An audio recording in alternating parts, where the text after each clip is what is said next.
Thank you for clicking on the video. Welcome back to the channel. This is another review for Love and Marriage Huntsville Season 6, Episode 3. Hasta la Tisha, baby. Woo, that was a good one. That was a good one. They're really not, but you know. Hasta la Tisha, baby. Anyway, Kiki, she in the opening credits. Did you see her, y'all? She say, with her purple. Go ahead, Kiki. Kiki, you made it, girl. You done made it to the credits. You made it. Picking up with Kiki and Tisha at the place. Kiki is saying that Tisha kind of cut her off during the time. Like you cut the friendship. You took my best friend from me, all that. She had to cut her off. You know, it was during the time when Kiki was struggling with addiction, and she had turned into a completely different person. She was trying to fight. She was dealing with a lot, and she was not easy to be around. And so for Tisha's mental health, she had to cut her off. Kiki she saw it as abandonment, though. Understandable, but you know, I understand both sides of that. Tisha was just protecting herself. Kiki apologizes, and they kind of make a truce, and they gonna move forward. Tisha invites her to an event that she's gonna host for the girls, and so that's that. Marceau's dad is in town, and he drops in on Marceau at the office. I mean, at Black, and he gives him a tour of Black and everything. They grab some sticks and sit down and have a cigar, talking or whatever. Dad says, "I'm proud of you. I'm proud of what you've accomplished, all of that, you know, but you're so busy. You know, have you stopped to smell the flowers? Have you stopped to enjoy the fruits of your labor? Or are you just going to continue to work?" Marceau is one of those people where, well, there's one more project, and then after this project, after this project, after this project. He's also one of those people that likes to wear on his sleeve, I'm a protector, I'm a provider. I'm supposed to constantly work. And that's the furthest thing from the truth, sir. Just like moms need a healthy balance, dads do too. You can't always just be out there providing. Come home sometimes, have dinner with your family. You know, help your kids with their homework every now and then. Cook a meal every now and then. Wake up, make breakfast every now and then. You know, be present in your family. Take family trips. Don't just take a solo trip to Africa because you need a break. We ain't gonna dive into that. But his daddy giving him some real good gems, you know, like he was a workaholic. He said, "I worked a lot and I'm ready for that cycle to not be when it comes to the Scott men." You know, like, enjoy your family before, you know, you wake up and your wife's hair is all white and she's, you know, an older woman and your kids are grown. You know, like, enjoy life, live life. Don't just sit around and work all the time. And Marceau say he hear him. You know, he say he hear him. Daddy say, I ain't going to cruise till I was 50. Some people never do that, but I get what he's saying. You know, everybody don't want to go on a cruise, but still, I get what you're saying. You should have been took a vacation like that, granddaddy. Anyway, Marceau gonna figure it out. You know, he says that, well, daddy says that, you know, you got to stop chasing the bag. And there's a difference between being busy and being productive. Marceau says, "I hear you. Point made, Dad. Point made." Tisha meets with Kimmy. They're at a coffee shop. Tisha tells Kimmy that Marceau has a business partner. Business partner has completely moved in. Degrees on the wall, you know, wife's picture on the desk. He has completely moved into her office. Just done gave her office away. So she got to find another space in their building or whatever. Kimmy was like, "Y'all, you can come move over here and get a space in our building." trying to really plug her own building, you know, trying to get herself another tenant. But she gonna try to get Marceau to build her something, you know. So hopefully by the end of, I guess, the month, she'll be moving into a new office. She feels like, when it comes to Kimmy, she was able to accomplish so much, you know, when it comes to her husband and getting him to do the things that she needs, business wise, personal, whatever. She's like, I've been married longer than you, but you You really know what to do to get your Scott man in line. And Kimmy says, I mean, it ain't always like that, you know. It ain't always like that. It takes time, you know. It's about timing. Timing is important, and the words that you use. You know, you gotta be careful with your words, and that's true. That one word can mean one thing, and another can be very extreme. You know, but they both are synonyms of one another, but still, it doesn't matter. Like when it comes to how it hits your ear, if you sounding real aggressive and like you trying to tell me what to do, 9 times out of 10, you're going to get static from that man, or they going to shut down, whatever. But if you kind of, you know, lay it on them nicely, you know, like, I feel like, I think that, you know, instead of you should be, get it, you know? And so Tisha said, I get it. You're right. I got to work on that. Mel calls. And she invites Kimmy, you know, I don't know how you are with, you know, with treatment and everything, whether or not you can get massages. Kimmy says she can pretty much do all of that. And so Mel invites her out for that. While she's on the phone, Tisha's like, can I talk to her? Kimmy's like, to Mel? To Melody Holt? Okay, girl. And so she takes the phone. She's like, I just wanted to invite you to an event I'm having with the ladies. It's kind of like going to be like a spa day, and I wanted you to be there. And it was a nice, pleasant moment between the two of them. I'm sure Mel had to swallow her pride. But they were both pleasant with one another. And Kimmy was like, well, I'll be. Don't get no ideas, Kimmy. Don't get no ideas. You know, she was blown away. Marceau and Tisha have family dinner. Marceau, he just has to do this.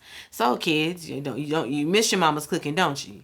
Your mama want to work. She rather work instead of cook for y'all. And his oldest son is like, you know what? I wouldn't let I would not want my spouse speaking to me that way. In other words, don't talk to my mama like that. Don't disrespect my mama. She more than just your cook. Okay? My mama can be a working mama. They got a bond. Don't come for my mama. And I'm with you on that. I think he's Marceau Jr.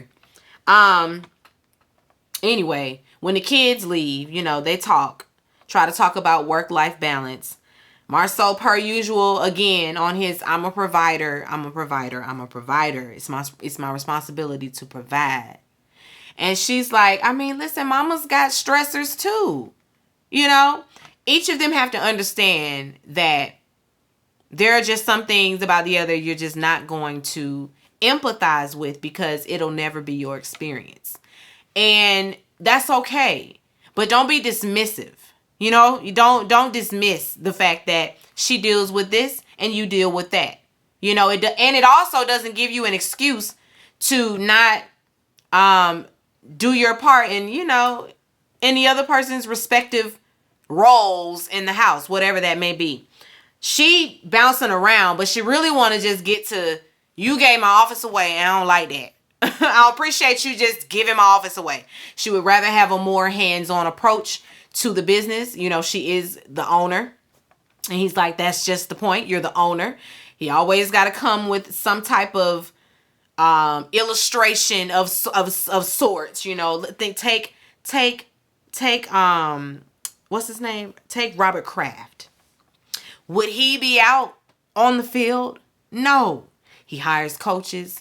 He hires, you know, the football team. He hires the staff, the coaching staff, all of that. So they get the job done the day to day, you know. While the owner is the owner. You know, you don't really concern yourself with those things. And she's like, the hell I don't. I want to know. You know, he's like the hiring and the firing. Yep. I want to know. So it's just, and he doesn't, so they're basically at an impasse because he feels like she don't need to be as involved as she would like to be. She feels, you know, differently. She feels like, let me in on a few different things. Basically, don't just give away my desk. And he don't even understand why she caping so hard for the desk because there was nothing really happening at the desk anyway. Basically, like, you wouldn't get no work done no way over there at the desk. So why you worried about the desk? He wasn't thinking about no desk. You know, with all of the things he has going on, letting Tisha know that her desk was about to be given away was the last thing on his mind. That's just where he is with it. Anyway, Tisha's event. The ladies all, you know, come in. Everybody's meeting at the spa. Tisha, she thinks that everybody's going to get along great, you know. She knows Tiffany may be feeling a way about Kiki because she and Tiffany had a conversation, and Tiffany didn't appreciate Kiki. She really didn't appreciate how Kiki came into the fold in general. And she let that be known, you know. You don't just drag family. You don't just talk about family, whatever, Tiffany. You weren't even there. You weren't even there. Stuff, you know, everything is running smoothly. Mel is late, but she comes. At first I thought she wasn't going to show up, but she shows up. While the ladies are changing into their robes, Tisha and Kiki out there throwing nice, nasty shade back and forth, you know, like, oh, you look like me. That's a compliment. And Tisha sitting there like, is it? All y'all look like you, your other cousin you just you just introduced us to, Kiki. Y'all all look like the same lady, Wanda. I don't know what Kiki mama look like, but y'all got some strong genes for sure. And should nobody be insulted, cause Tisha, you was just telling Lil' Cuz she looked like you, and to take it as a compliment. So don't be sitting over there salty. Tiffany, she also decides to throw a dig. You know, she putting her socks on her hand like, can I use this as a puppet? Girl, read the room. Didn't we tell you this? Your little digs don't be landing or none of that. It's just always, girl, you tone deaf. You really are. Because the timing is never good. You don't never have good timing. Like, girl, please. Mel gets there and she said, I'm getting over a cold, so my voice, girl, please cut the bullshit, Mel. You there to film, collect your little check for filming, but you ain't really interacting, engaging, because you don't really see it for nobody in the room. That's why you're not talking. Don't blame no Cole. Get out of here. Just say, I'm here so I don't get fined. There's that. I'm going to speak when spoken to.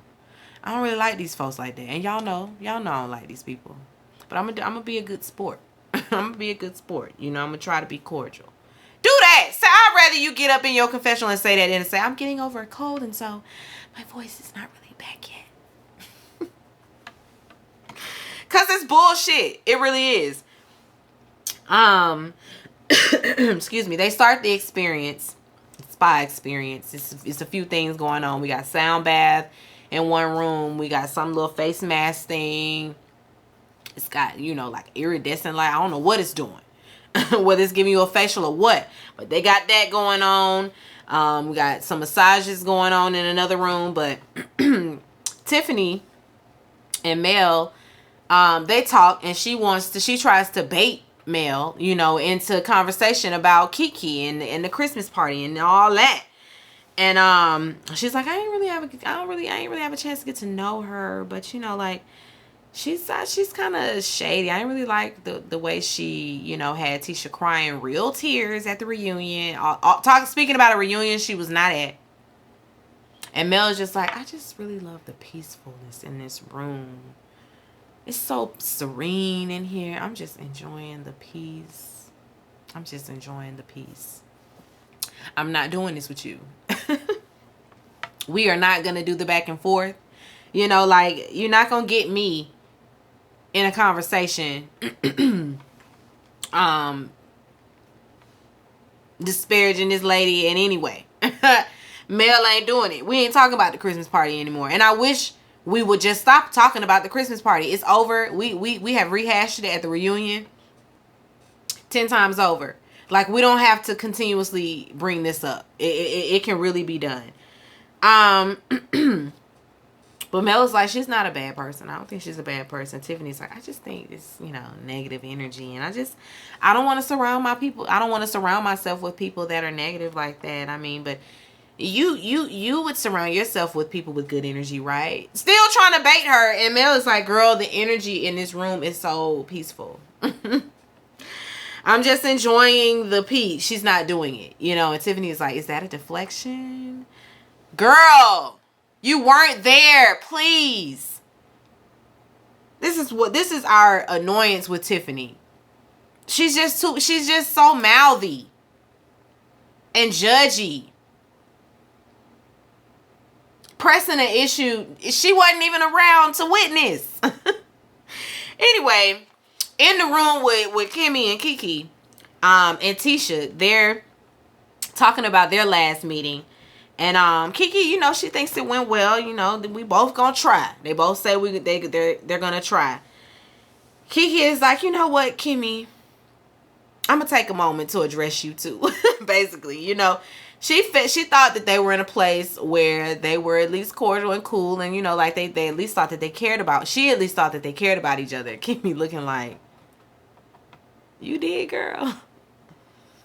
Oh, and what else? She thought that was cool. So the fact that Kimmy ran back to Tisha and put a little salt in it, like she just didn't understand where that came from. She also didn't understand why we were only running back what she said when Stormy had a few things to say as well. Like it wasn't just her.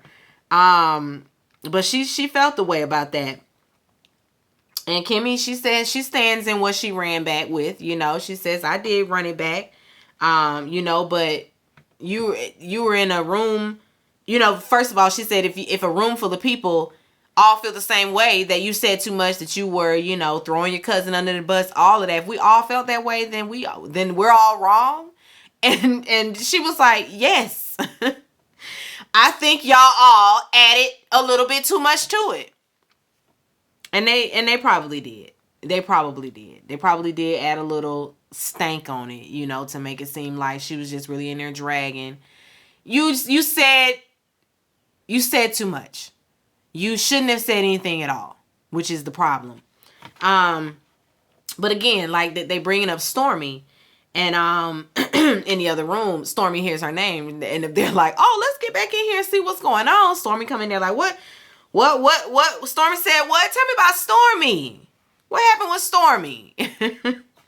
And Kiki says, well, we're discussing Mel's Christmas party. And, it's good that all parties are here now so that we can really address it. Kiki addresses Tiffany first, and Tiffany says, as much as you claim to be Mel's friend, I felt like you should have been shouting from the rooftops that Tisha's your cousin just as much as that. And Kiki's like, I think that you're overstepping, and you really don't know what you're talking about. Tiffany says, because she got all these strong opinions, and she says, I always know what I'm talking about. Girl, no, you don't. No, you don't. You weren't there. Be quiet. You weren't there. Oh, she's so much. To be continued on that. I don't know why we're talking about this. I really don't, because it's such stale, late tea. Like we have already discussed this, talked about this. It ain't nothing else happening. Kiki, girl, you can bring something else. You don't have to bring this. Every time you're in the scene, we still talking about the Christmas party. We over it. Let's talk about something else. Please. Anyway, be sure to rate, comment, and subscribe to the channel. It's Call Me BuzzFeed, and I'll chat with you later. Peace and light.